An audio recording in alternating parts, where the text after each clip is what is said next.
Mangalagiri circle దుత్తరులు PS limits లోని Nandipadu AC కాలనీలో ఒక ఆటో డ్రైవర్ ఆటోలోని ప్యాసింజర్స్ ను బస్సు వస్తుంది, మీరు దిగి బస్సు ఎక్కండి అని మరో వ్యక్తి ఆటోలో నుండి అందరినీ దించిన క్రమంలో గొడవ జరిగింది. ఆటో డ్రైవర్ సరదు వ్యక్తిని గాయపరిచిన ఘటన గురించి Kavali sub divisional police officer DSP Shri Sridhar గారు ఇచ్చిన వివరణ. మిత్రులకు ఘటన గురించి డిఎస్పీ గారి మాటల్లో వాస్తవ సమాచారం నిమిత్తం. ఆటో ఆపుకున్నాడు. ఆటోలో 5 మంది ప్యాసింజర్స్ కూడా ఎక్కారు. ఆటో అక్కడి నుంచి దుత్తలూరు సెంటర్కి వచ్చేందుకు రెడీగా ఉండింది. ఇంతలో అక్కడికి బంకా రవి అనే వ్యక్తి వెళ్ళి అతను బాగా మద్యం సేవించున్నాడు. ఎందుకు మీరు ఆటో ఎక్కుతారు, 5 నిమిషాలు ఆగితే బస్సు వస్తుంది కదా, దిగండి ఆటో అని చెప్తారు ఆటోలో వాళ్ళు.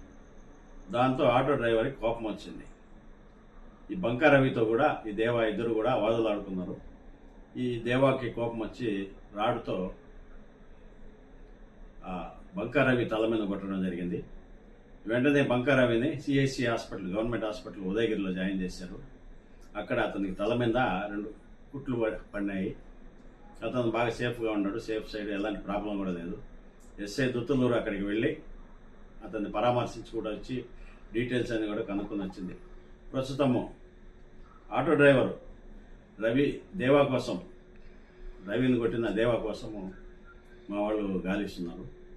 అతను దొరికిన వెంటనే అరెస్ట్ చేసి తగు చర్యలు తీసుకుంటాము. డిఎస్పీ శ్రీధర్ కావాలి.